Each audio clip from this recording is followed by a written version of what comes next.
出你心裏的愛。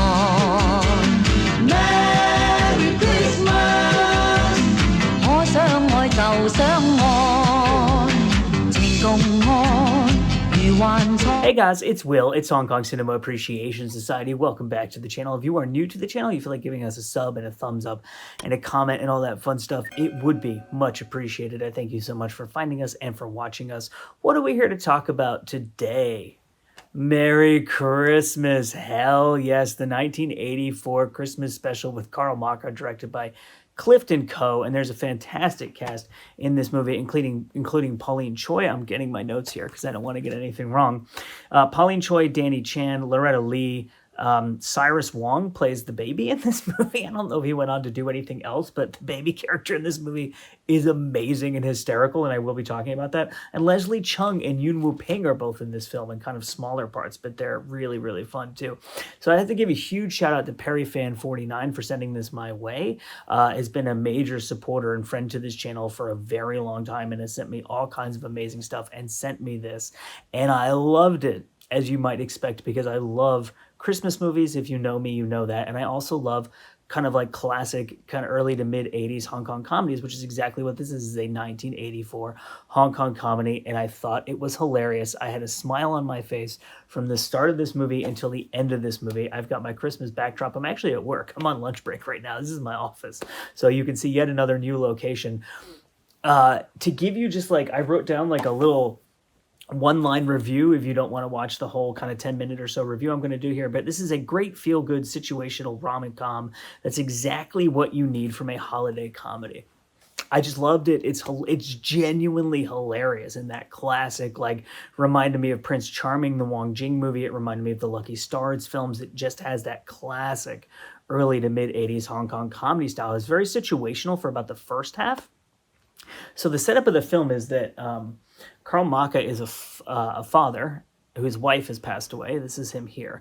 This is his next door neighbor who is a singer at night. And so during the day while he's working, she watches his youngest son, who's this kid right here, the bald baby, who is absolutely hysterical. And then this is his daughter and his son, and they're kind of like in their late teens. And he's really kind of missing his wife, and it's the holidays, and it's his birthdays around the holidays, and he's feeling kind of lonely. But the people in his office kind of play pranks on him, and his kids try to keep him cheerful. And then the second half of the movie kind of pivots into like a more straight up rom-com, whereas the first half of the movie is really just like scene to scene, a bunch of different situations. It's almost like the first half of the movie is almost like 5 to 10 minute like episodes about the same characters, almost like mini sitcoms in a way, where you get all these hilarious, very, very funny situations about these characters that revolve around Christmas. And then eventually Christmas passes and it moves into the new year as well. So it takes place kind of over the holidays in general. And also shout out to anyone who celebrates Christmas on this channel. Merry Christmas to you. And if you don't, happy end of the year, transition into the new year. I hope you had a great 2022. And in the event that you didn't, guess what? It's over now. And maybe 2023 will hold better things in store for you. So to get more into the details here, I mean, they're just, like I said, the situational comedy is just so strong here. And I'm going to give you some examples of that. And it's kind of rude. There's like some rude humor in here, but there's also some very kind of like more tame, kind of PG, like family type of humor. But it definitely gets rude in places, like ruder than I expected it to as like a Christmas movie. Okay, so let me give you some examples of this. There's a scene where Carl Maka goes into a video store and he wants to rent, shall we say, an adult film. And the first problem that presents itself is that the woman who comes over, it's a woman who comes over to him, and he like doesn't want to ask her, like, where are your adult films? So he has to navigate that, and then eventually he gets one, and they give him it's a 3D movie. Okay, that's another funny part of it. It's a 3D adult film. Then he takes it home, and he's watching it with the baby. You can't make this up. And they're both wearing the 3D glasses, and their neighbor comes over. So he pauses the movie, and it's kind of a screen where you can't see anything. And Carl Maka is talking to the neighbor character, and the baby is like constantly making problems in this movie. But it's not like an accident. Like the baby is deliberately causing chaos. It is hysterical. The baby puts the movie back on. So the baby's sitting there watching a porn movie. While the dad and the neighbor / babysitter are having a conversation, and it's just like so It's so ridiculous, but it cracked me up so much. There's an I don't want to tell you every single comedy situation in this movie because I don't want to spoil it for you. Because there's so many of them that are so funny. So I just wrote down a couple to talk about. There's another scene where Leslie Chung wants to date the daughter of the Carl Maka character, who you can see right here, I think played by Loretta Lee. And they go on a date and they come home, and Carl Maka like wants to talk to him. And you have this kind of setup where Carl Maka is always telling his son, like, you know, you got to start getting with the ladies. You got to be out there playing the field or whatever. But with his daughter, it's like, never talk to boys, right?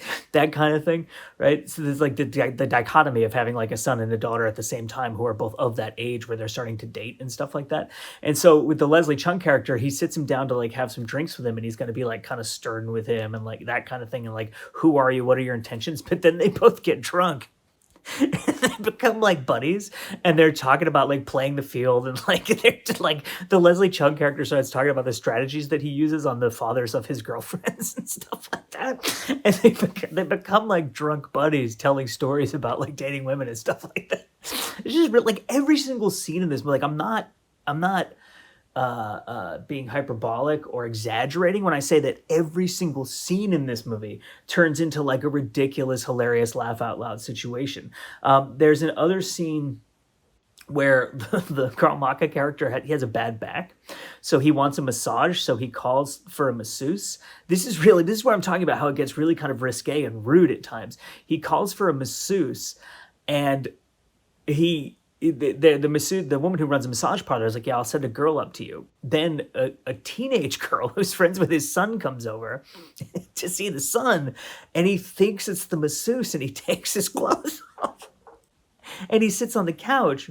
And of course, she thinks he's propositioning her for sex because she doesn't know he called him masseuse.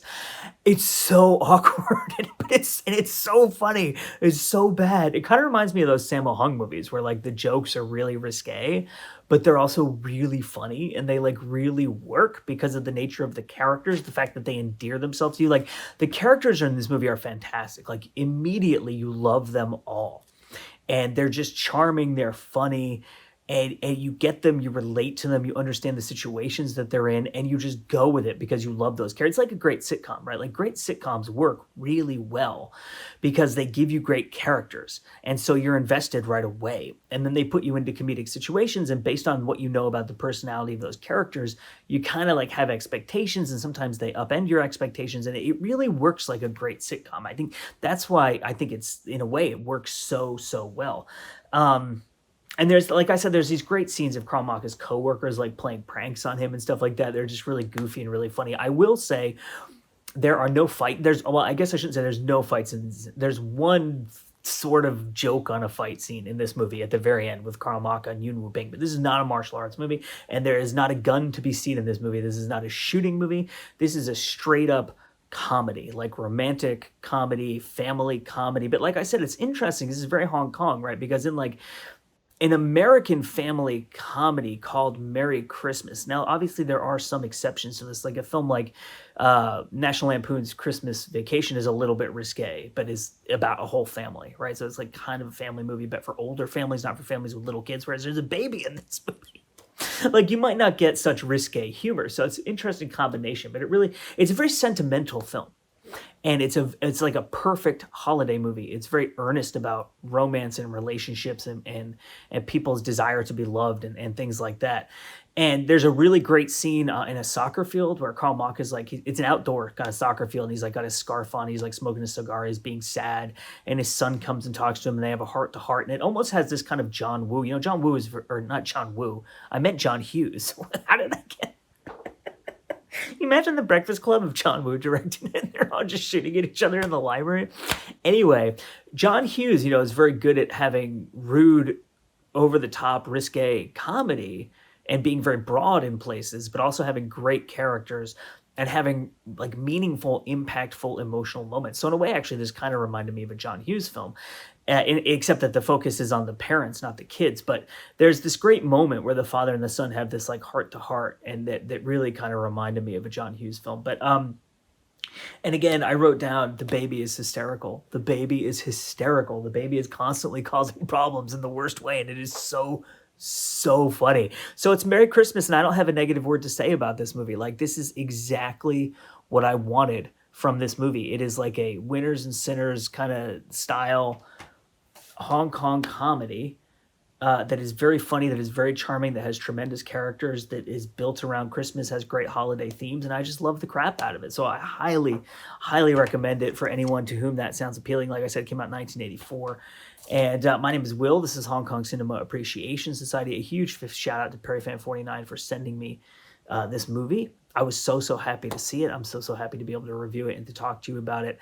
I thank you for watching, and we'll see you next time.